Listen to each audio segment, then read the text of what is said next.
Assalamualaikum warahmatullahi wabarakatuh. Di sini kami dari kelompok 7 akan presentasikan analisis abnormal return menggunakan studi terhadap peristiwa pelantikan Presiden 2024 dengan studi kasus pada sektor finansial yang terdaftar di BI. Sebelumnya, izinkan saya untuk perkenalkan anggota kelompok 7. Yang pertama, ada Indah Dwi Lestari dengan akhiran NIM 100, lalu Rizka Rahmawati dengan akhiran 101, Putri Berliani Pangestu dengan akhiran 102, selanjutnya Nur Fitri Oktaviani dengan akhiran NIM 104, dan yang terakhir Intan Dwi Nuraini dengan akhiran NIM 103. Latar belakang, pelantikan Presiden Prabowo dan Wakil Presiden Gibran pada tanggal 20 Oktober 2024 diperkirakan akan mempengaruhi pasar modal, terutama sektor finansial, yang sangat dipengaruhi oleh kebijakan pemerintah. Perubahan kepemimpinan dapat menimbulkan ketidakpastian yang mempengaruhi harga saham, khususnya dalam sektor yang sensitif terhadap kebijakan politik dan ekonomi. Penelitian ini menggunakan metode event study untuk menganalisis abnormal return saham sektor finansial yang terdaftar di Bursa Efek Indonesia atau BEI sebelum dan setelah pelantikan, guna memahami reaksi pasar terhadap peristiwa tersebut. Identifikasi masalah. Yang pertama, bagaimana perbedaan return sebelum dan sesudah pelantikan Presiden tahun 2024. Yang kedua, bagaimana perbedaan abnormal return sebelum dan sesudah pelantikan Presiden tahun 2024. Maksud dan tujuan penelitian. Yang pertama, mengetahui perbedaan return sebelum dan sesudah pelantikan Presiden tahun 2024. Yang kedua, mengetahui perbedaan abnormal return sebelum dan setelah pelantikan Presiden tahun 2024. Tinjauan pustaka, signaling teori. Teori ini menjelaskan bagaimana dua pihak berperilaku ketika mereka memperoleh berbagai jenis informasi yang berbeda. Sinyal adalah sebagai isyarat yang dilakukan oleh perusahaan atau manajemen untuk berkomunikasi kepada pihak luar atau investor. Sinyal ini dapat berwujud berbagai bentuk, baik yang secara langsung dapat diamati maupun yang harus memerlukan penelaahan lebih mendalam untuk dapat mengetahuinya. Pasar efisien. Pasar yang efisien adalah pasar yang bereaksi dengan cepat dan akurat untuk mencapai harga keseimbangan baru yang sepenuhnya mencerminkan informasi yang tersedia di pasar. Bentuk pasar efisien dibagi menjadi 3 kategori, antara lain, yang pertama, pasar efisien weak form, yang kedua, pasar efisien semi-strong form, dan yang ketiga, pasar efisien strong form. Pasar modal. Menurut Bursa Efek Indonesia, pasar modal atau capital market adalah pasar untuk berbagai instrumen keuangan jangka panjang yang bisa diperjualbelikan, baik surat utang atau obligasi, equity atau saham, reksadana, instrumen derivatif, maupun instrumen lainnya. Saham. Saham adalah bukti atas bagian kepemilikan suatu perusahaan, yang berarti jika seseorang memiliki saham, maka orang tersebut memiliki bagian atas kepemilikan perusahaan. Besar kecilnya kepemilikan terhadap suatu perusahaan ditentukan berdasarkan besarnya persentase saham yang dimiliki dari keseluruhan saham perusahaan. Harga saham. Harga saham adalah harga jual yang ditentukan oleh investor melalui transaksi antara satu investor dengan investor lainnya setelah saham tersebut tercatat di bursa. Yang selanjutnya ada studi peristiwa atau event study. Adalah metodologi penelitian dengan menganalisis suatu peristiwa yang dipublikasikan, seperti merger atau akuisisi, pengumuman, manajemen laba, perubahan peraturan, atau peristiwa lainnya yang berpotensi bagi pasar untuk bereaksi. Event study digunakan secara luas dalam penelitian untuk menganalisis dampak yang ditimbulkan dari suatu peristiwa pada nilai perusahaan. Abnormal return adalah tingkat pengembalian yang terjadi karena adanya selisih antara expected return yang diharapkan oleh investor dengan actual return, atau return yang sesungguhnya terjadi. Dan abnormal return merupakan selisih antara return yang sesungguhnya terjadi dengan return ekspektasi. Yang selanjutnya ada abnormal return. Abnormal return rumusnya yaitu ARIT sama dengan RIT dikurangi RIT, di mana RIT ini return tidak normal pada saham I pada periode peristiwa ke tahun 1. RIT return sesungguhnya yang terjadi untuk saham ke I pada periode peristiwa ke tahun lalu. Ada RIT yaitu expected return saham ke I untuk periode peristiwa ke T. Lalu yang selanjutnya ada actual return atau return sesungguhnya dengan rumus RT sama dengan PT dikurangi PT-1 dibagi PT-1 dengan keterangan RT itu yaitu return yang sebenarnya atas saham I pada waktu ke T, lalu ada PT yaitu stock price sekarang, lalu PT-1 yaitu stock price sebelumnya. Lalu selanjutnya ada kerangka pemikiran, di mana abnormal return saham di BI sebelum dan sesudah saham perusahaan di BI, lalu peristiwa pelantikan presiden di 2024. Metode penelitian. Penelitian ini menggunakan jenis penelitian kuantitatif seperti studi peristiwa atau event study untuk menguji pasar bereaksi atas peristiwa sebagai dampak dari pengumuman informasi tanda lilin dalam Kresna 2024. Event study ini digunakan dalam penelitian untuk menganalisis dampak yang ditimbulkan dari suatu peristiwa pada nilai perusahaan. Pasar akan bereaksi positif terhadap berita yang baik atau good news, sedangkan pasar akan bereaksi negatif pada berita yang buruk atau bad news.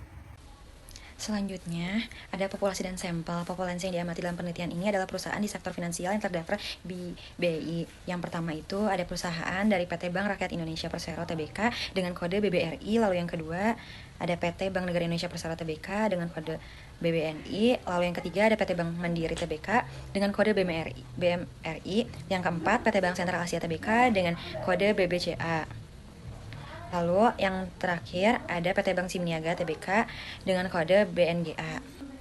Selanjutnya ada data dan sumber data. Penelitian ini menggunakan data sekunder sebagai sumber utama yang mencakup dan data yaitu informasi tentang peristiwa ulama, yaitu pelantikan Presiden Indonesia pada tahun 2004 yang dikumpulkan dari artikel Berita Media Nasional atau CNN Indonesia, Kompas, Detik News, Binus.com, dan Tempo.co. Lalu yang kedua, harga saham harian perusahaan yang terdaftar selama periode penelitian. Data ini diperoleh oleh www.idx.co.id dan www.investing.com Indonesia. Lalu yang ketiga, ada volume perdagangan saham perusahaan yang terdaftar selama periode tertentu. Data ini dikumpulkan dari www.idx.co.id dan www.investing.com Indonesia. Lalu yang terakhir, jumlah saham yang beredar dari perusahaan-perusahaan yang terdaftar berdasarkan laporan tahunan perusahaan. Dalam penelitian ini memilih 30 hari jendela peristiwa sebagai periode estimasi untuk menghitung return yang diharapkan dalam model pasar. Jendela waktu peristiwa ditentukan antara sebelum 7 hari sehingga sampai 7 hari perdagangan untuk mengamati reaksi pasar sebelum dan sesudah peristiwa berlangsung. Lalu ada observasi akan dilakukan pada hari-hari perdagangan aktif, pengecualian hari libur serta akhir pekan. Lalu akan dilanjutkan 17 pada hari perdagangan. Berikut, ketika pasar kembali dibuka, periode pengamatan ini dapat dijelaskan sebagai berikut. Periode estimasinya yaitu 10 Oktober 2024 sampai 30 Oktober 2024. Dengan jangka periode estimasi dan periode peristiwanya itu berada di 10 Oktober 2024, lalu sebagai T7, lalu T0-nya itu 21 Oktober 2024, lalu T plus 7-nya itu 10 Oktober 2024. Lalu ada deskriptif data. Berikut adalah abnormal return PT Bank Indonesia Persero Tbk. Baik, berikutnya adalah data historis dengan periode estimasi dari Bank Nasional Indonesia dengan kode BBNI dari T38 sampai T8. Lalu periode peristiwa jendela dari T-1 sampai T-7 dan T plus 1 sampai dengan T plus 7. Baik, selanjutnya adalah data historis dengan periode estimasi dari Bank Mandiri dengan kode BMRI dari T38 sampai dengan T8, lalu periode peristiwa jendela T-1 sampai dengan T-7 dan T1 sampai dengan T plus 7. Selanjutnya adalah data historis dengan periode estimasi dari Bank BCA dengan kode BBCA dari T38 sampai dengan T8, lalu periode estimasi jendela T-1 sampai dengan T-7 dan T plus 1 sampai dengan T plus 7. Baik, selanjutnya adalah data historis dengan periode estimasi dari Bank Simniaga dengan kode BNGA dari T38 sampai dengan T8, lalu periode peristiwa jendelanya dari T-1 sampai dengan T-7 dan T plus 1 sampai dengan T plus 7. Selanjutnya ada hasil uji. Ada uji normalitas. Diketahui pada data T-7 nilai signifikan yang diperoleh yaitu 0,000 lebih kecil daripada 0,05. Maka H0 ditolak, artinya data tidak berdistribusi normal. Lalu, diketahui pada data T plus 1 nilai signifikan yang diperoleh yaitu 0,015 lebih kecil daripada 0,05. Maka H0 ditolak, artinya data tidak berdistribusi normal. Sedangkan sisanya lebih besar dari 0,05, maka H0 diterima, artinya data berdistribusi normal. Selanjutnya, ada uji one sample t-test. Diketahui kesimpulannya karena nilai p-value untuk 7 hari sebelum dan 7 hari sesudah dan saat peristiwa diperoleh nilai signifikansi masing-masing sebesar 0,685, 0,483, 0,897, 0,232, 0,520, 0,631, 0,657, 0,342, 0,982, 0,74, dan 0,299 lebih besar dari 0,05. Maka H0 diterima, yang artinya tidak terdapat abnormal return yang signifikan pada hari sekitar pengumuman pelantikan presiden tahun 2024. Namun, pada hari T-4 dan T plus 5 menunjukkan hasil signifikansi 0,004 dan 0,047 lebih kecil dari 0,05, maka H0 ditolak, yang berarti terdapat abnormal return yang signifikan pada hari tersebut. Selanjutnya, ada uji Paired Sample T-Test.